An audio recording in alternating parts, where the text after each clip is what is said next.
There was a miller whose only inheritance to his 3 sons was his mill, his donkey, and his cat. The division was soon made.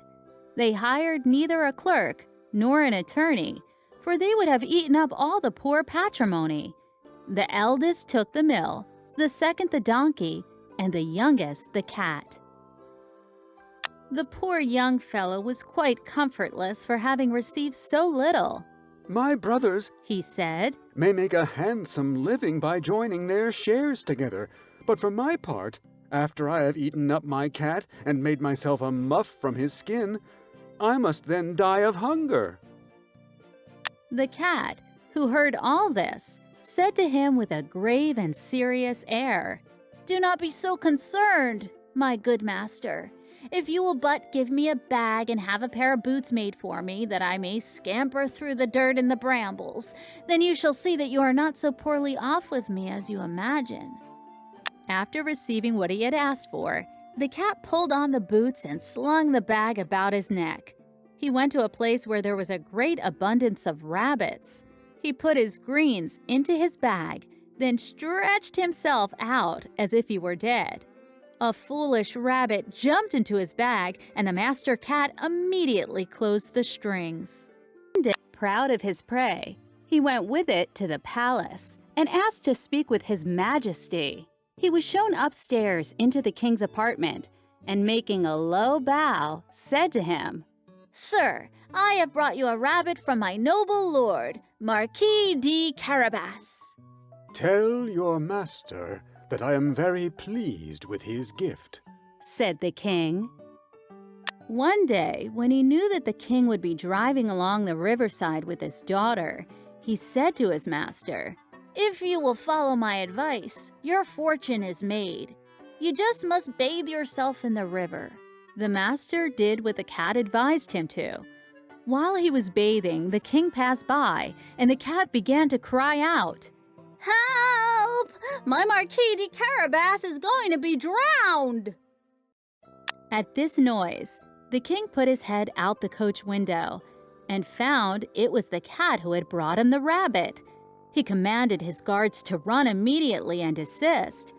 While they were drawing in the poor lord, the cat told the king that while his master was bathing, some rogues had stolen his clothes. In truth, the cunning cat had hidden the clothes under a large stone.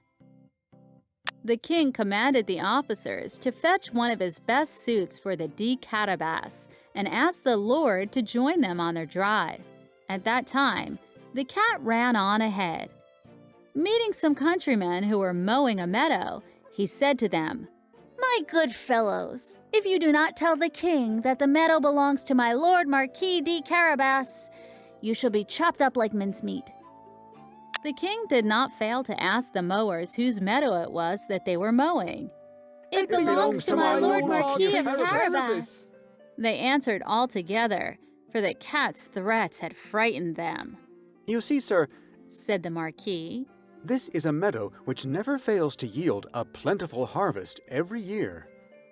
The master cat came at last to a stately castle, the lord of which was an ogre, the richest that had ever been known.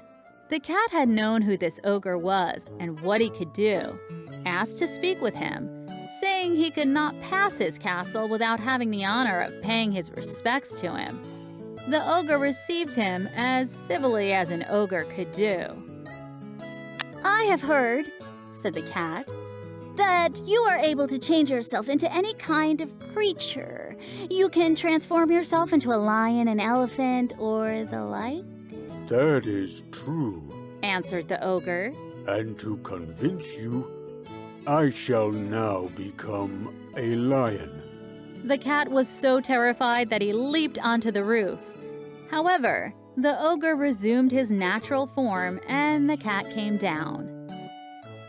"I have further been told," said the cat, "that you can also transform yourself into a rat or a mouse.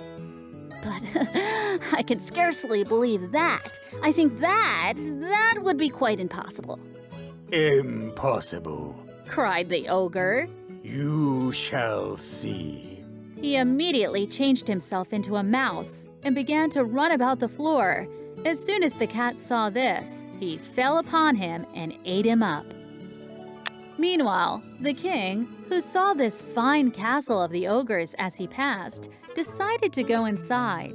The cat, who heard the noise of His Majesty's coach, ran out and said to the king, "Your Majesty is welcome to the castle of my Lord Marquis de Carabas." "What? My Lord Marquis?" cried the king. "Does this castle also belong to you? Let us go inside, if you don't mind." The Marquis gave his hand to the princess and followed the king. They passed into the spacious hall where they found a magnificent feast.